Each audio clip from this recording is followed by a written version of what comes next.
Good morning, my fellow yogic travelers. I'm mighty glad to be alive today. I hope that you are too, as we continue to live, laugh, love, learn, linger, and live the life we love. It's Monday, so it's back to Poetry Day. Let's start off right away. Are you looking for me? It sounds like Robert De Niro. Are you looking at me? No. Are you looking for me? By Kabir. Are you looking for me? I'm in the next seat. My shoulders against yours. You'll not find me in stupas, nor in Indian shrine rooms, nor in synagogues, nor cathedrals, nor in masses, nor in mosques, nor in kirtans, not with your legs winding around your neck, not eating nothing but vegetables. When you really look for me, you'll see me instantly. You'll find me in the tiniest house of time. Kabir says, student, tell me, what is spirit? She is the breath, inside breath. Oh, that was one of my first teachers used to say, life begins with breath and ends with the end of breath, so cherish your breath. All right, for my friends with the disappointing affirmations, the best way to cope with your problems is to add new ones to distract you from the original ones. That should keep you quiet for today. All right, for my friends who are doing journal writing, what in your life or where in your life do you need to move beyond your comfort zone?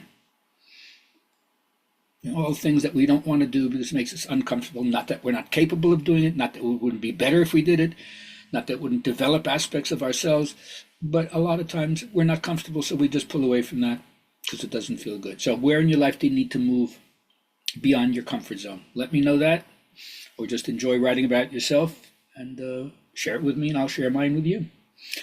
All right, my teacher has always said the material needs of the modern world may be satiating many more people than it used to, but there's still something missing, still something that doesn't work. And even amidst the marketization, the marketing commercialization of yoga, the Americanization of the Dharma, as I like to say, people, audiences are still eager to hear what yoga wisdom has to share. And it's really about intensifying your intelligence, cultivating your intelligence, becoming a more cultured individual. Now, my hippie teachers always remind us that we're making the scene in the midst of a lot of people who aren't making it well. How do we do that? Well, we're committed to each other in a spiritual sense. We have a spiritual agreement. We share a vision of the world filled with love, and we know it's real because we can recognize it when we see it in the other person's eyes. I've tried to remind everybody we don't have the traditional rites of passage to help you end your childhood and step into your adult role as a responsible member of your community. And although they might have been socially sanctioned by the indigenous people, what we face now is life crisis.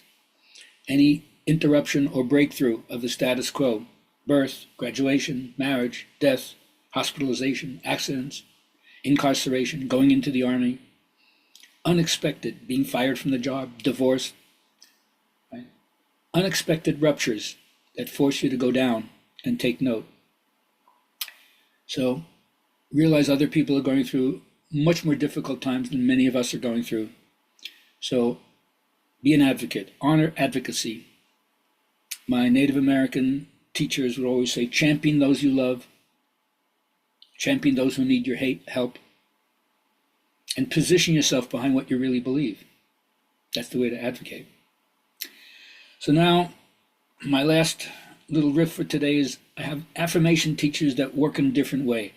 One affirmation teacher is reminding you that you're a focusing mechanism. So be careful what thoughts you continue to dwell on because they tend to magnetize toward themselves the content of your thought. So when they say, why focus on what you don't want? If it isn't what you want it to be? Well, of course, because sometimes it's important to look at things that are not as good as you'd want them to be and work towards changing them. That's not this particular point. So let's not use that as a distraction. Make yourself a vibrational match to what it is that you want. Line up with what you want. Like we say, you want to hear the music on 99.5. You can't do it if your tuner is on 86.8. Align yourself with that vibration. Be hopeful, be expecting, and anticipating with absolute faith, knowing that it's coming your way, even though you can't see it yet. That's the way to make the breakthrough. Now, when you do the affirmation, everybody thinks it's some kind of like hopeful thinking, wishful thinking, but you got to be clear, logical, well balanced, unselfish, high minded, and extremely efficient in your own field, whatever that is. Because then you'll see your personality is not to be destroyed, but to be redeemed. And so, my friends, I suggest that to the extent that you have peace inside yourself, reject everything in life that puts pressure on you, high pressure. But take the offensive and instead, as my motivation teacher says, instead of stewing, start doing and learn to solve problems for which there are no precedents. Have a great day, and I hope I see you tomorrow. Peace be with you all.